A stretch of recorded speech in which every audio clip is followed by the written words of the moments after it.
Alas 6:10 ng umaga, ika-5 ng Disyembre 2025, sa Teryokrasya, isang pasilidad ng gas at steel na nagkakahalaga ng 650 milyon ang hindi lang sumabog kundi halos naglaho habang nakatuon ang atensyon ng Russia sa kaguluhan sa Kerch Bridge. Isang barkong pangkargamento ng butil ang tahimik na nakapasok sa kanilang teritoryo. Ngunit hindi lamang ito 6 na sea drone. Sa loob ng ilang segundo lumitaw mula sa tubig ang isang grupo ng 30 flying bomb. Ginawa nitong isang naglalagablab na bola ng apoy ang mahalagang pasilidad na may taas na 2.5 milya at kitang-kita mula sa Crimea. Pinatunayan ng Ukraine na hindi kailangan ng malaking hukbong dagat para pabagsakin ang ekonomiya ng kalaban. Ang kailangan lang ay ilang bangka na kayang maglunsad ng sarili nitong Air Force. Alas 4:20 ng umaga, lubhang madilim ang Sea of Azov para sa Russian radar operator sa Teryuk. Ang barkong Star of Monrovia ay isa lamang berdeng tuldok na gumagalaw sa bilis na 12 knots. Isa itong 57,000 toneladang barko mula Liberia na umano'y nagdadala ng trigo patungong Turkey. Ngunit ang mga radar screen ay maaaring maging mapanlinlang. Sinasabi nito kung nasaan ang isang bagay ngunit hindi kung ano talaga ito. Ang atake ng mga F-16 ng Ukraine. 48 oras ang nakalipas ay hindi lang sumira sa linya ng tren. Sinira rin ito ang command loop ng Russia. Lahat ng S-100 battery ay nag-i-scan sa himpapawid para sa mga eroplano. Ang mga underwater sensor net ay sira-sira. Ang mga patrol boat ay abala sa pagsagip sa tulay. Nakatutok sila sa harap habang ang tunay na banta ay nasa kanilang likuran. Alas 4:25 ng umaga, 20 milya mula sa target.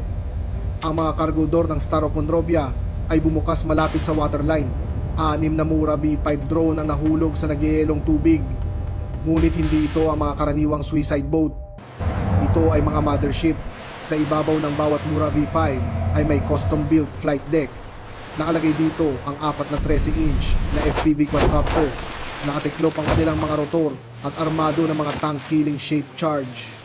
6 na bangka na may tig-4 na copter at 6 na pangunahing warhead ay katumbas ng 30 hiwalay na pampasabog. Hindi ito isang strike team. Isa itong portable air force. Ang communication link nito ay halos hindi mapipigilan. Nakakabit sa likuran ng bawat isa ang isang rolyo ng fiber optic cable.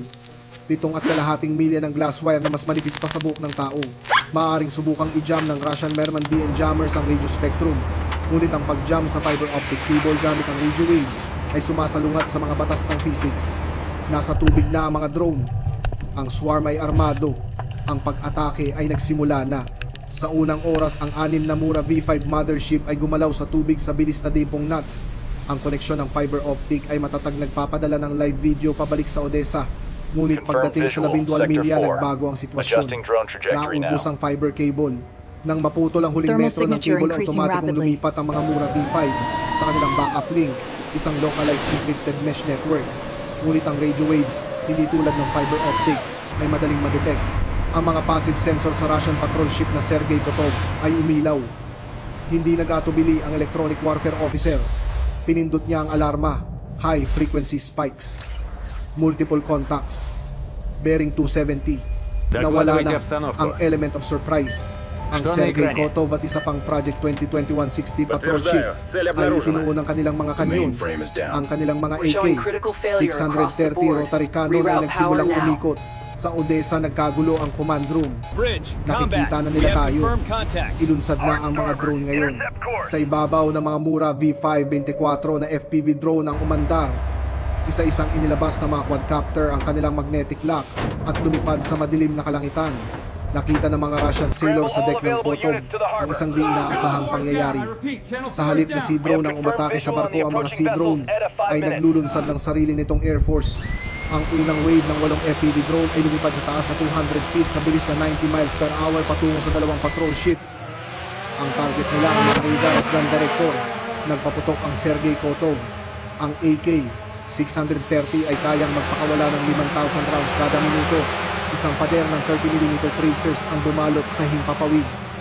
Ang nangungulang FPV drone ay agad na nawasak. Isang pangalawang FPV ang sumubok umiwas, ngunit winasak ito ng shrapnel. 2 drone ng Ukraine ang nawala nang walang pinsalang nagawa. Mahusay ang kapitan ng Russia. Pinapanatili niyang nakatutok ang unahan ng barko sa banta para sa maximum radar coverage. Ngunit ito ang katangian ng isang swarm. Hindi mo kailangang maging mas mahusay. Kailangan mo lang maging mas marami. Habang nakatuon ang Kotov sa mga drone sa harapan, ang FPV number 3 at 4 ay nagsagawa ng pincer maneuver. Bumaba sila sa taas na 10 feet mula sa tubig, sa ilalim ng depression angle ng radar. Hindi sila nakita ng mga Russian gunner. Tumama ang FPV number 3 sa bridge wing ng barko. Hindi nito pinalubog ang barko, ngunit sinira nito ang fire control director. Natahimik ang pangunahing kanyo ng Kotov. Nabulag ito. Agad na sinamantala ng FPV number 4 ang pagkakataon. Hindi niya pinansin ang barko. Ang punterya niya ay ang pansir module na nasa likurang deck. Diretsong pumasok ang drone sa mga missile tube. Napakalakas ng secondary explosion. Isang Russian air defense hardware na nagkakahalaga ng 15 million ang nawasak ng isang 500 na plastic drone. Ngunit may kapalit ang tagumpay. Sa unang 8 FPV, 3 lang ang nakaligtas. 5 ang tinamaan at bumagsak.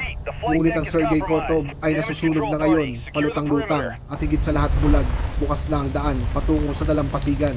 Nasunog man ang Sergei Kotov na gawa ng radio operator nito ang kanyang trabaho. Nakarating sa base ang Babala Air Raid Swarm inbound. Ipagtanggol ang terminal. Sa Teryok LNG facility, ang mga natutulog na guwardya ay pinalitan ng isang alertong reaction force. 3 Zoo, 23 sadong anti-aircraft gun na nakamount sa mga truck ang itinutok sa dagat. Lahat ng sundalong may AK-74 ay nakatingin sa itaas. Ang ikalawang wave ng 8 FPV drone ay tumawid sa coastline sa bilis na 90 miles per hour. Ang kanilang misyon, sirain ang immune system ng pasilidad. Kailangan nilang tamaan ang mga foam pumping station at mga specialized fire truck. Kung walang foam ang sunog sa isang LNG facility, ay hindi mapipigilan. Ngunit naghihintay ang mga Russian. Nang tumawid ang mga drone sa breakwater, nagbukas ng apoy ang mga Zoo 23,002. Isang kortina ng 23mm high explosive shells ang sumalubong sa kanila. Nakita ng lead Ukrainian pilot na si Viper na nagstatic ang kanyang video feed bago bumagsak ang kanyang drone. Isa ang bumagsak. Ang natitirang 7 drone ay naghiwa-hiwalay gamit ang mga industrial pipe bilang panangga. Isang high-speed chase sa gitna ng mga bakal. Nalak ng FPV number 2 ang isang fire truck. Sumugod ang piloto para sa isang terminal dive, ngunit nakalimutan niya ang isang bagay, ang hangin. Isang malakas na ihip ng hangin mula sa mga LNG storage tank ang tumama sa drone at sumalpok ito sa isang steel railing. 2 na ang bumagsak. Sinubukan ng FPV number 3 at 4 na atakihin ang main water pump house. Mabilis at mababa ang kanilang lipad, ngunit may low-tech na solusyon. Ang mga Russian defender, mga shotgun. Isang squad ng anti-drone troops ang nagpaula ng 12 gauge buckshot. Ito ay simple ngunit epektibo laban sa mga plastic na quadcopter. Parehong drone ang nawasak. 4 na ang bumagsak. Nagsimulang mag-alala ang Odessa control room. Hindi kami makalusot. Masyadong malakas ang depensa. 3 pang FPV ang sumubok ng pop-up maneuver, umakyat ng mataas para sa isang vertical dive. Isa itong pagkakamali. Laban sa madilim na langit, kitang-kita ang kanilang silhouette. Isang sundalong Russian na may shoulder fired igla missile ang nagpaputok. Hindi nito direktang tinamaan ng mga drone. Sumabog ito malapit sa kanila. Ang shockwave ay nagpabagsak sa 3 drone. 7 na ang nawasak. Isa na lang ang natitira, FPV number 8. Iniwan ng piloto ang pump house. Nakita niya ang isang fuel truck malapit sa pump station. Improvised bulong niya. Hindi siya sumugod pababa. Lumipad siya sa ilalim ng isang pipe rack, ilang pulgada lang mula sa lupa. Bigla siyang lumitaw sa harap ng truck at pinasabog ang drone. Sumabog ang truck at kumalat ang nagliliyab na diesel sa foam station. Hindi ito tuluyang nasira, ngunit napinsala. Ang resulta ng Layer 2 ay malinaw. Nawala ng Ukraine ang 8 drone para lang masira ang isang truck. Nanatiling matatag ang depensa ng Russia. Ang mga LNG tank ay hindi nagalaw. Ang foam system ay may sira, ngunit gumagana pa. At ang 6 na Mura V5 mothership ay palapit na ngayon sa isang dalampasigan na gising at handang lumaban. Sa Odessa, sinuntok ng commander ang mesa. Ngayon na ipadala ang final wave. Huwag kayong magkakamali. 6:00 ng umaga. Sa main wall screen ng depensa ng Russia ay mukhang isang pader ng apoy. 3 Zoo 23,002 ang walang tigil na papaputok ng 22mm shells sa tubig. Kinuha ng commander ng Ukraine ang mikropono. Wala tayong sapat na firepower para manalo sa isang gunfight. Kailangan natin gumamit ng ibang paraan. Lahat ng FPV lumipat sa breacher protocol. Mga mura pilot ramming speed. Ito na ang kanilang huling desperadong hakbang. Ang huling wave ng 8 FPV drone ay hindi naghiwa-hiwalay para maghanap ng target.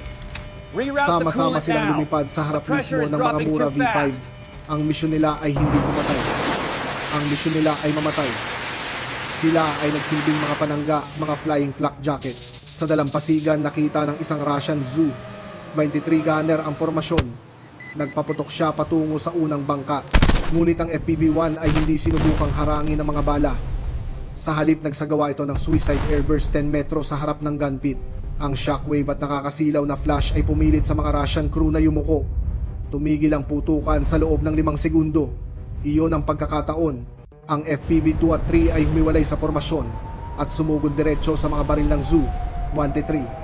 Wala silang malalaking warhead ngunit hindi nila kailangan. Tumama sila sa gun shield at pinasabog ang kanilang maliliit na charge. Hindi nito sinira ang mga kanyon, ngunit pinilit nitong yumuko ang mga crew sa loob ng 10 kritikal na segundo. Tumigil muli ang putukan, iyon ang pagkakataon. Ngunit sa loob ng pasilidad isang sakuna ang tahimik na nangyayari.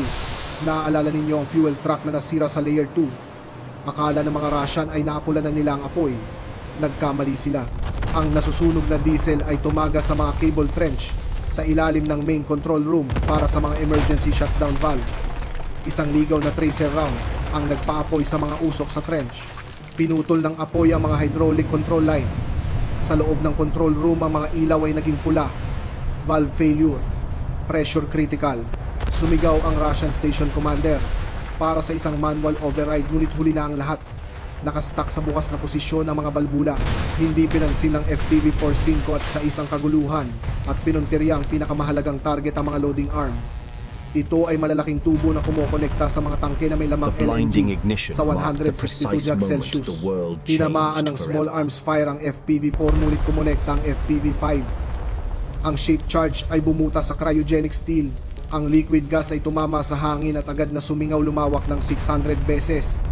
Isang malaking puting ulap ng singaw mas mabigat kaysa hangin ang gumulong sa pasilidad. Hindi pa ito apoy. Isa itong fuel air bomb na kasinlaki ng isang football stadium na naghihintay lang ng isang kislap. Alas 6:05 ng umaga. Sa gitna ng puting ulap sumugod ang 6 na mura V5 mothership sa bilis na 48 miles per hour. Bulag na sila ngayon. Hindi makita ng mga kamera ang dinadaanan. Ang mga piloto sa Odessa ay umaasa na lang sa adrenaline at GPS coordinates. Ang mga Russian defender sa takot sa papalapit na puting ulap ay nagpaputok ng walang direksyon. Isang maswerteng RPG shot ang tumama sa Mura 1. Sumabog ito 200 yarda mula sa dalampasigan. Tumama ang Mura 1 sa isang submerged concrete block at lumubog. 4 na bangka ang natitira. Pinuntirya ng Mura 3 at 4 ang sentro ng vapor cloud. Hindi nila tinamaan ang mga tangke. Tinamaan nila ang mga konkretong suporta ng pier sa ilalim ng mga tubo. Sabay-sabay na sumabog ang 2 300-pound na pampasabog. Gumuho ang pier. Naputol ang mga tubo sa itaas nito. Ngayon libu-libong tonelada ng LNG ang bumubuhos sa tubig, ginagawang isang kumukulong kaldero ng pampasabog na gas ang daungan. At pagkatapos dumating ang Mura 5, hindi nito pinuntirya ang mga tubo. Pinuntirya nito ang ignition source. Minaneho nito ang bangka ng buong bilis papunta sa batuhan na nagpalipad dito sa ere. Diretsong bumagsak ang bangka sa electrical substation na nagpapagana sa mga bomba. Ang size 60-pound warhead ay hindi lang sinira ang substation, pinulbos nito ito. Ang kuryente sumalubong sa gumugulong na ulap ng gas. Ang ignition point ay lumikha ng isang thermal event na mahirap ilarawan. Isang fireball na may taas na 2.5 milya ang umangat sa kalangitan. Hindi ito isang pagsabog. Ito ay ang atmosfera mismo na nag-aapoy. Ang overpressure wave ay yumupi sa mga Zu 23 truck na parang mga lata. Ang mga Russian defender ay hindi na nagkaroon ng oras para matakot. Sila ay simpleng naglaho, ngunit nagsisimula pa lang ang mas malaking sakuna.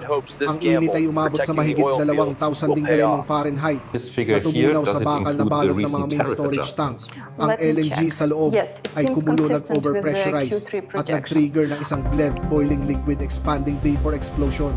Pumutok ang tank 1, sunod ang tank 2 at tank 3. Isa itong chain reaction ng pagkawasak. Ang infrastruktura na nagkakahalaga ng 650 million ay hindi lang nasunog. Naging parang plasma cutter ito na tumunaw sa lahat ng bagay sa loob ng 1 milyang radius. Sa Odessa, pumuti ang mga screen na wala ang signal. Ang commander ay nakatitig sa static, katahimikan. Pagkatapos ay isang bulong mula sa likod ng kwarto checkmate. Nang sumikat ang araw sa Sea of Azov, ang Teryok Terminal ay hindi lang nasira, ito ay nabura. 30 pagsabog sa loob ng 1/4 segundo ang tumunaw sa 70% ng export capacity ng rehiyon dahil sinira ng mga FPV drone ng mga fire truck. Ang sunog ay nagpatuloy sa loob ng 3 araw at 3 gabi. Isang kahihiyan na kitang-kita mula sa Crimea, ngunit hindi lang ito isang sunog. Isa itong strategic dissection. Unang epekto sa ekonomiya, ang direktang pinsala ay 650 milyon. Ngunit ang totoong epekto ay ang pagkawala ng 3 milyon sa kita araw-araw. Pangalawang pagbuho ng propaganda. Sinabi ng Russia na ito ay dahil sa isang electrical short circuit. Ngunit kumalat sa internet ang mga video mula sa mga sibilyan na nagpapakita ng drone swarm na nagtatanong kung bakit 30 beses sumabog ang isang short circuit. Pangatlo, ang strategic implication. Nakabuo ang Ukraine ng isang konsepto ng miniature aircraft carrier sa pamamagitan ng paglulunsad ng mga FPV mula sa mga seaboat.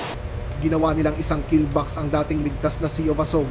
Dahil dito nahaharap ang Moscow sa isang mahirap na desisyon. Ilipat ang air defense mula sa frontlines para protektahan ang baybayin o hayaang masunog ang ekonomiya. Kung poprotektahan nila ang ekonomiya, ihina ang frontline. Panghuli, ang return on investment. Gumastos ang Ukraine ng tinatayang 0.5 million para sirain ang 0.650 million na assets. Ang operasyong ito ay nagpapakita ng pagbabago sa modernong digmaan kung saan ang maliliit at advanced na teknolohiya ay maaaring magdulot ng malaking pinsala sa mga tradisyonal na assets ng militar.